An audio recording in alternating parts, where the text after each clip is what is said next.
How's it going, everyone? Welcome back to another video, and it seems this drama, at least for now, has come to an end.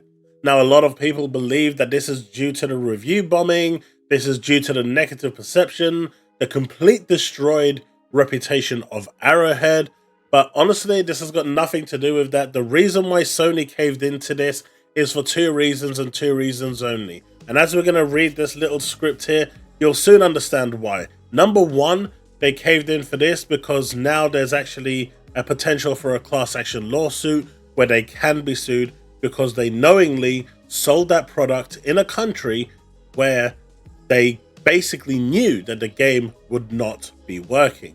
So they misled, misguided, and deceived 177 countries into buying a product. That's 177 lawsuits that they potentially have on their hand. But more importantly, I'm not saying that that's undermining. More importantly, this one over here. Now, if you haven't seen this, I'll link it in the description below. I'll also, I've got a couple of videos before this one that actually went through this as well. But essentially, if you are in Ukraine, you can't go to the web version, the web portal and create a PlayStation account. You can only do it through a console. Now, if there's one or two things that you don't want to do in this world right now, is basically touch anything that's Ukraine based, right? The situation there is still not good, and the West is still, trying to support in every way they can.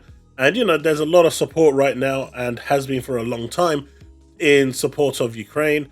But this, this is something that you do not want to touch. This was a ticking time bomb that could quite honestly, ruin Sony, right? Forget about Arrowhead for a split second, who are also involved in this, and I still don't understand why the developers are getting a free pass on this, but this could actually ruin Sony entirely in complete reputation.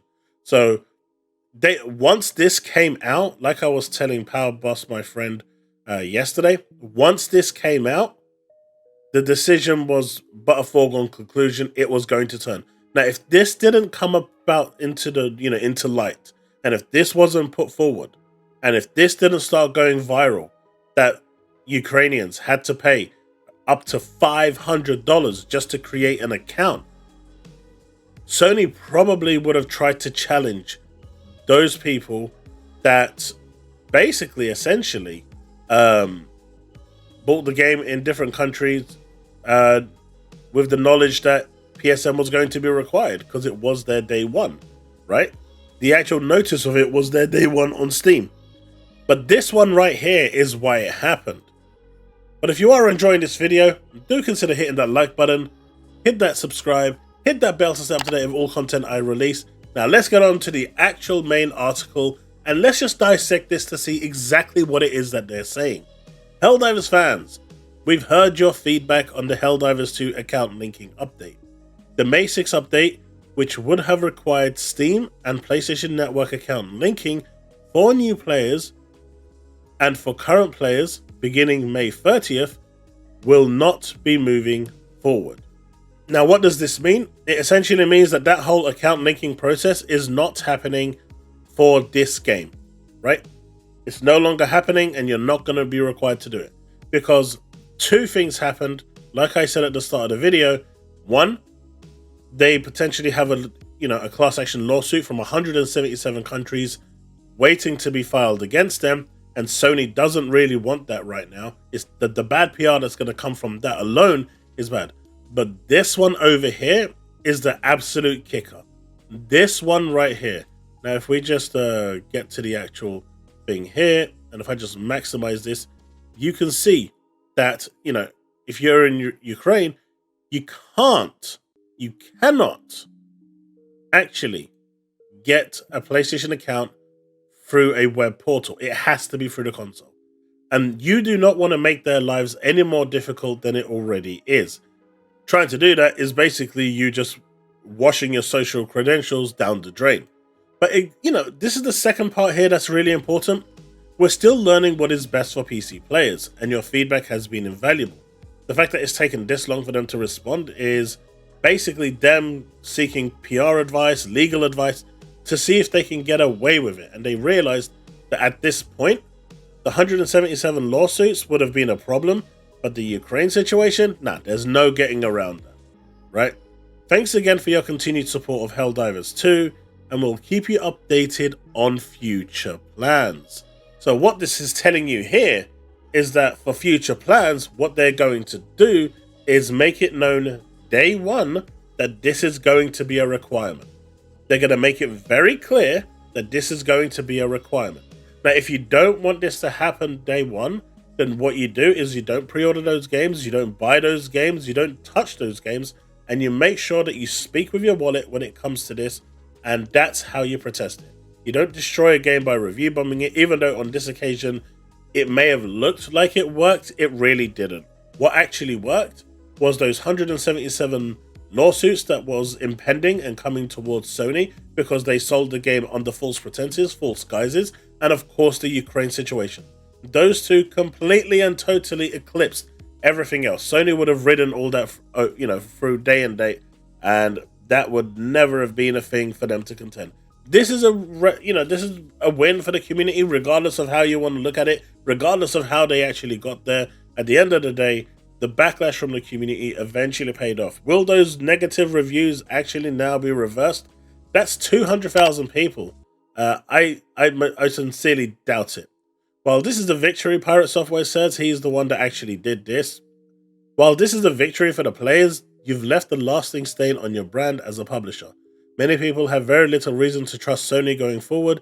Before you understand, the player base is never the right choice. Of course, every other company does it and gets away with it.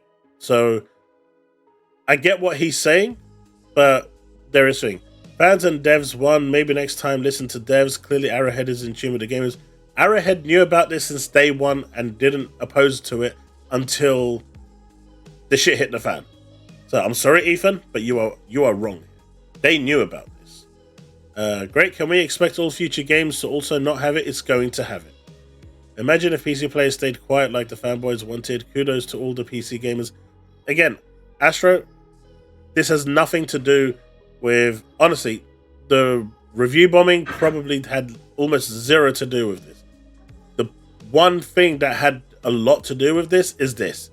This is something you do not want to be, you don't want your brand engaged with, right?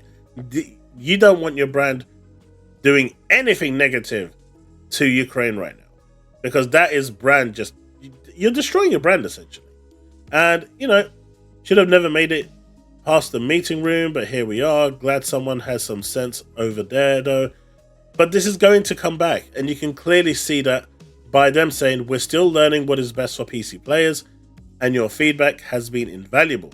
Thanks again for your continued support of Helldivers 2, and we'll keep you updated on future plans. So, for those of you that want trophy support, that will 100% be tied to a PSN account. That's going to be guaranteed.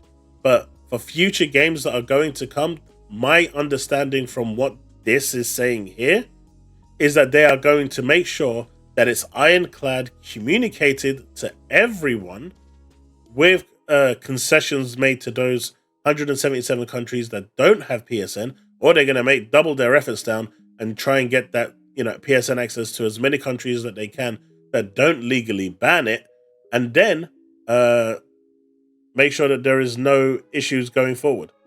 But the fact that they actually sold this game in those countries where PSN is not allowed, or people can't get PSN, or there's restrictions on PSN, means that Sony essentially committed fraud. And so with that, coupled with the whole Ukraine situation, this was a ticking time bomb that no publisher, platform, company wants on their head. So yes, the community won, and it's a great day, but watch this space because Sony will be back. Based on that last sentence over there, they're going to come back, and honestly, I don't believe any amount of review bombing is going to change it. They're going to make sure that they come back ironclad next time. I'm hoping they don't. For PC players, hope it doesn't for you guys, but you can clearly see that their intention is still there to incorporate PSN access for all their games going forward. Anyway, that's it.